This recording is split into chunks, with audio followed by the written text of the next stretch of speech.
What if we tried to make 33 games in Godot in 100 days? Hi, we're the 100 Devs One Game community.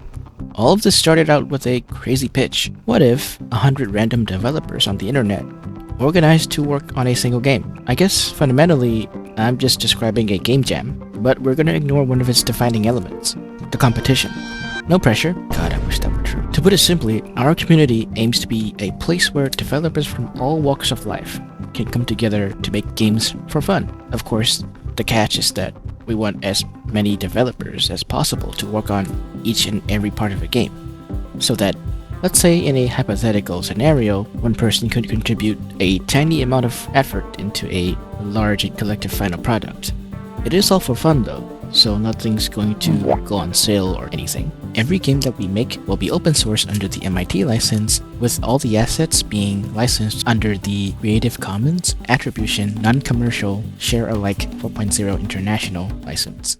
As a test run of this crazy experiment, we managed to gather 36 random developers to make our first game. We're not counting this one as one of the 33 games, but the experience that we gained from this endeavor will prove itself to be priceless, because as of today, we're sitting at over 500 members in our Discord, ready to take on this challenge.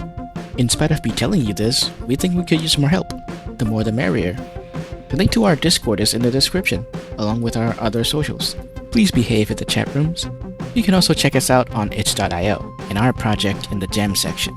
We can't wait to hear your ideas, so we can all pitch in and help you potentially lead one of the entries in our 33 games in 100 days challenge. If you're just interested in keeping up with our journey, subscribe and stay tuned, and remember to follow us on our socials. So, what did we do for our first experiment?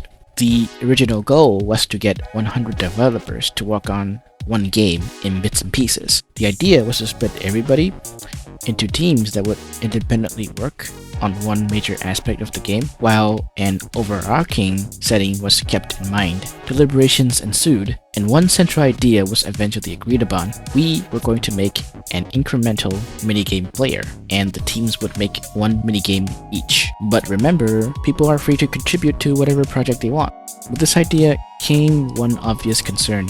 We didn't want this game to be just a random collection of minigames that had no meaningful connection between each other or the overworld, the world that hosts the minigames. So it was up to somebody to come up with a coherent setting and story to make the minigames meaningful and relevant to the end goal of the protagonist, our very own fluffy Spirit Keeper. You're a wandering healer who can see and interact with spirits, also called a Spirit Keeper. As you wander through the peaks and valleys of Vint, you will help villagers troubled by strange illnesses and unexplained phenomena. Using your knowledge, you will diagnose ailments, solve problems, and gather elemental essence to strengthen the shrine's protective veil. Spirits are not to be feared, but understood and handled with care. In Traveling Spirit Keeper, you'll be playing 6 minigames across a fantasy world. As you play more and more minigames to earn more essence, you can incrementally upgrade them. Eventually, you'll reach the end of the game.